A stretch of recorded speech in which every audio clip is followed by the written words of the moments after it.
Si los ángeles tuviesen tarjetas de presentación, quizás serían algo así. Se espantan demonios, deshágase de los demonios. Muchos creen que los ángeles son los guerreros de Dios y que todo eso es bueno, que son los supuestos ganadores en un enfrentamiento final contra Satanás y las fuerzas del mal. A inicios del arte cristiano, los ángeles eran dibujados con fondos de oro o mostrados como mensajeros celestiales. Eran materializados en parte por el mundo humano. Sin embargo, con la llegada del Renacimiento en el año 1300, la vista solemne de los ángeles empezó a cambiar. Los ángeles eran vistos en paisajes e interactuando con los seres humanos, y esa tendencia continuó hasta el punto en que los ángeles parecían tener una vida sensual y que tenían relaciones tanto con los humanos como con los divinos.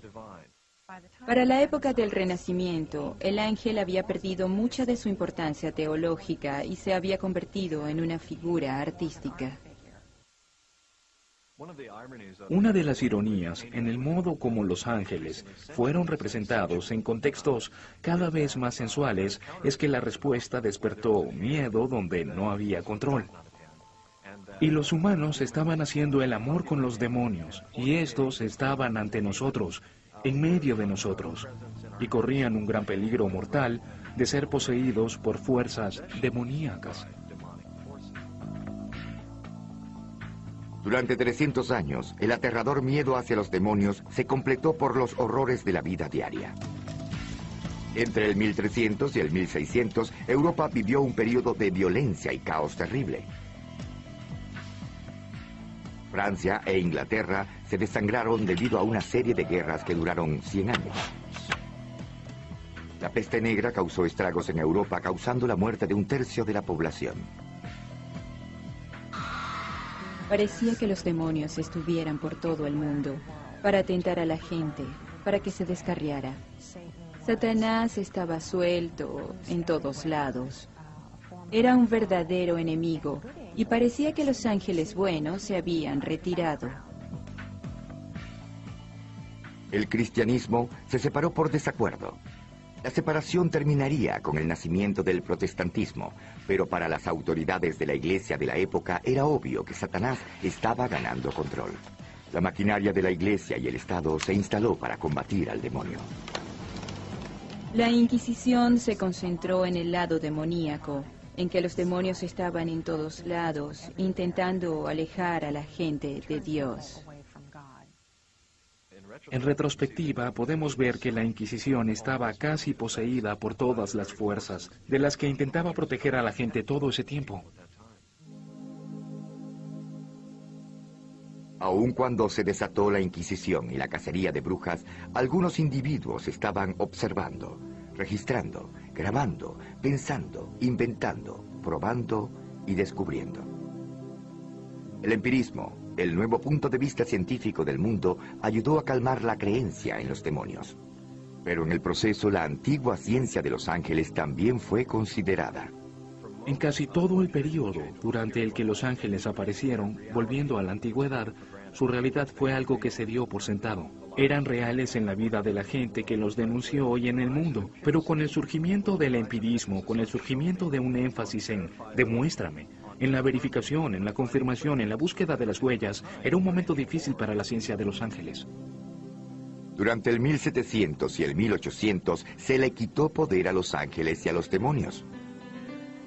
Incluso los cherubs, los que una vez fueron los temibles protectores del jardín del Edén, fueron transformados en pequeños ángeles. El brillo a todos los cherubs y los convertimos en pequeñas criaturas que parecen mascotas y no querubines. Encontramos ángeles en la arquitectura, en el arte, en artefactos ordinarios de un modo que nunca habían estado antes, como objetos decorativos, accesorios más que profundas fuerzas espirituales.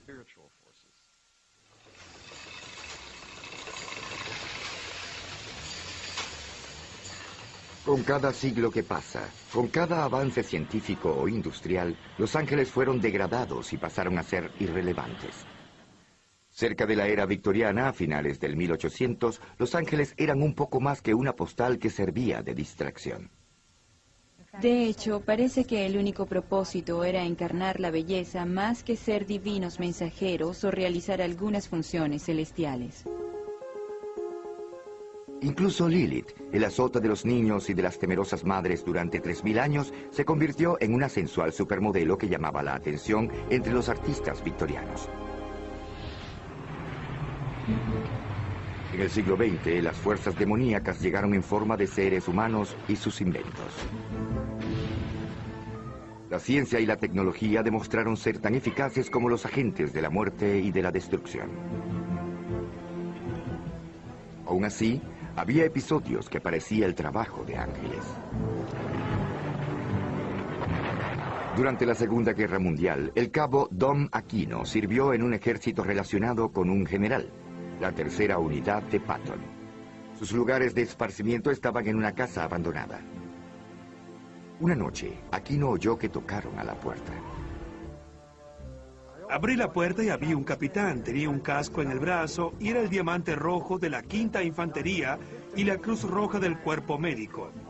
Él dijo, quiero que salgas de esta casa, pero yo le dije, señor, este es mi lugar de esparcimiento, estoy descansando. Él dijo, no, es una orden inmediata, váyase. Entonces dije, ¿qué voy a hacer? Tenía que salir de allí. Aquino encontró otro lugar donde dormir. Al próximo día regresó al edificio. Subí y en el lugar donde estaba durmiendo había un gran agujero, el lugar estaba destruido. Un proyectil entró por la ventana. La noche anterior a esa, la artillería alemana había disparado contra las bases estadounidenses. Si Aquino hubiese dormido en otro lugar, ¿hubiese muerto instantáneamente? Cuando Aquino le contó a sus amigos sobre el incidente, notaron una obvia inconsistencia en la historia. El capitán. El capitán era el enigma. Me dijeron que él estaba muy lejos, que la 5ª División estaba muy lejos, que no había ninguna 5ª División allí ni ningún capitán. No sé, pero eso fue lo que yo vi. ¿Es posible que un ángel llegara hasta la puerta de Aquino y se disfrazara de capitán oficial médico en la 5ª División de Infantería? Los ángeles hacen lo que sea para cumplir su objetivo. Creo que el ángel se vistió así para que Dom Aquino le creyera, tuviera fe en él. Y de hecho, él salió de la casa, así que el ángel hizo lo necesario. En la historia de Dom Aquino está un clásico ángel mensajero.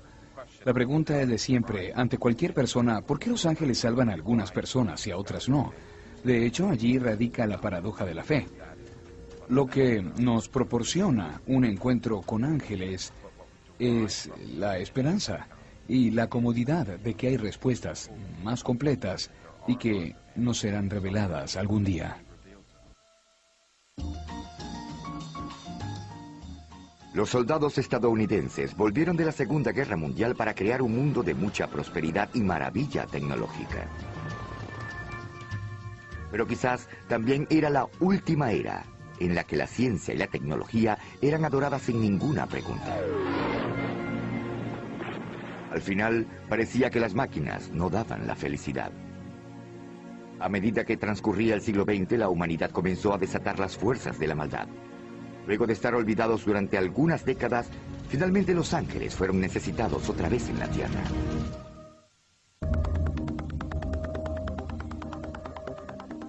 Algunos logros validaron nuestra fe en la ciencia y en la industria más que en el programa espacial. Finalmente pudimos llegar al cielo, hogar de los ángeles. Una de las preguntas es, ¿qué papel podrían tener los ángeles o los demonios en un mundo científico? ¿Qué papel podrían tener los ángeles en un mundo en que hemos explorado los cielos y sabemos que los ángeles no parecen vivir aquí?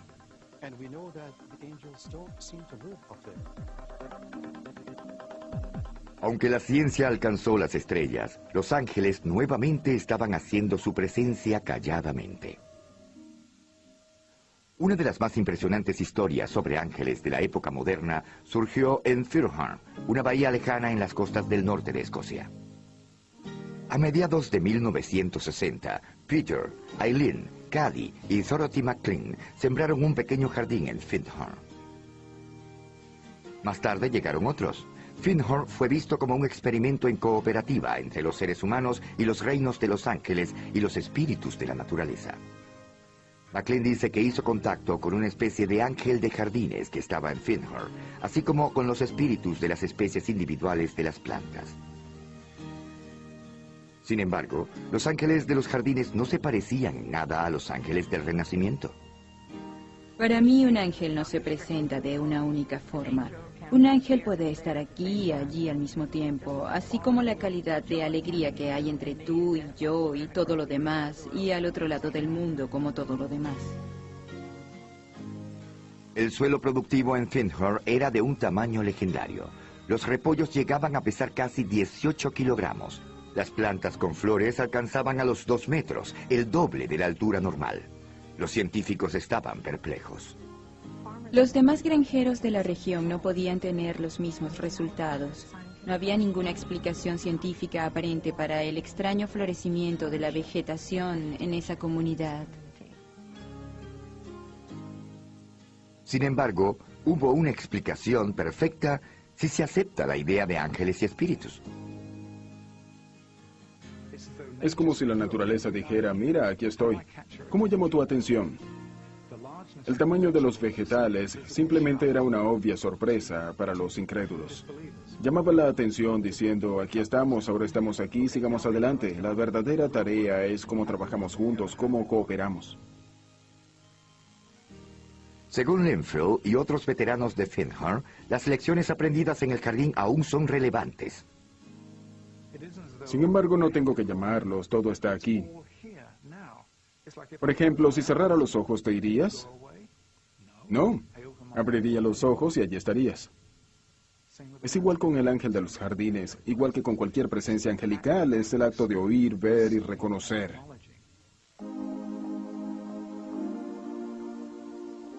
De hecho, en Nueva York hay un esfuerzo organizado para reconocer la presencia de los ángeles. Está aquí, en el piso 20, cerca del cielo. Recibimos más de 5.000 historias al año para nuestra Angels on Earth Magazines y aproximadamente son 100 semanalmente. Estaba sorprendido por el número de personas que dicen haber tenido un encuentro cercano con un ángel, de una forma u otra, en su vida diaria. Las cartas son escritas tanto a máquina como a mano. Algunas son bien elaboradas y otras no. Son tan variadas como la gente que la escribe, pero parece que todas comparten una característica en común. La persona que nos escribe sabe que va a contar algo que es increíble. Automáticamente la gente sabe que debe probar que está cuerda cuando comienza a contarnos una historia sorprendente. Los ángeles pueden adoptar cualquier forma concebible que convenza al ojo humano. Se nos han presentado como ráfagas de viento, melodías musicales e incluso como destellos en una noche de verano. Una manifestación angelical es más variada de lo que se pueda imaginar. Había una joven mujer, una policía que estaba en medio de un terrible tiroteo. Siempre le rezaba a San Miguel y se le apareció tal como sale en los cuadros, con botas, espada, peto, alas, en un estilo muy tradicional. Recuerdo una historia que envió un lector. Estaba en su bicicleta e iba por un camino montañoso. Iba muy rápido. Vio hacia arriba y miró algo que le pareció ser un grupo de ángeles que lo estaban viendo. A pesar del predominio de los ángeles y las historias sobre encuentros con ángeles, algunos acontecimientos sugieren que la batalla entre el bien y el mal aún no termina. Muchos creen que el impulso angelical reside en cada uno de nosotros y que estamos en la línea defensiva frente al demonio. Por nuestra naturaleza tenemos el potencial de ser ángeles. ¿Y qué es un ángel? Mi concepto de ángel es alguien que hace el bien a otra persona de manera muy desinteresada. No es porque él o ella espera una recompensa. Eso mismo es ser un ángel. Es posible que los ángeles sean reales, tienen una especie de existencia independiente, autónoma. Si es verdad, sería irracional que exista la necesidad de interrelacionarse. Quizá no sean reales y quizás el humano necesita una serie de proyecciones o una añoranza espiritual para no sentirse solo en el universo. Podrían ser las dos cosas. ¿En verdad existen los ángeles y los demonios? Y si es así, ¿cuál es su verdadero propósito? Sean reales o no, parece claro que estas criaturas fantásticas son algo más que simples mensajeros del cielo. Para muchos representan los mejores y los peores impulsos de la humanidad, una lucha actual entre el bien y el mal, una batalla que es librada diariamente en todo el mundo y dentro de cada individuo.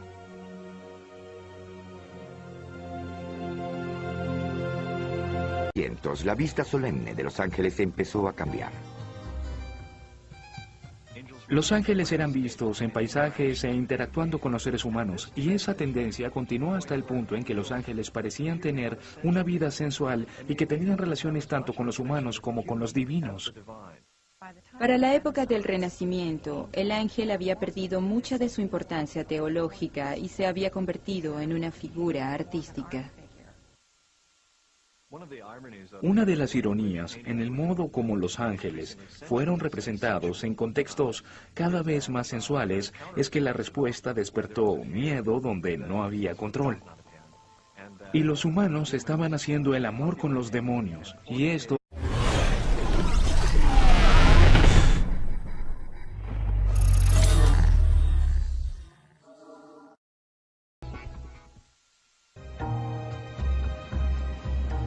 Si los ángeles tuviesen tarjetas de presentación, quizás serían algo así. Se espantan demonios, deshágase de los demonios. Muchos creen que los ángeles son los guerreros de Dios y que todo eso es bueno, que son los supuestos ganadores en un enfrentamiento final contra Satanás y las fuerzas del mal. A inicios del arte cristiano, los ángeles eran dibujados con fondos de oro o mostrados como mensajeros celestiales. Eran materializados en parte por el mundo humano. Sin embargo, con la llegada del Renacimiento en el año 1300, estaban ante nosotros, en medio de nosotros, y corrían un gran peligro mortal de ser poseídos por fuerzas demoníacas. Durante 300 años, el aterrador miedo hacia los demonios se completó por los horrores de la vida diaria. Entre el 1300 y el 1600, Europa vivió un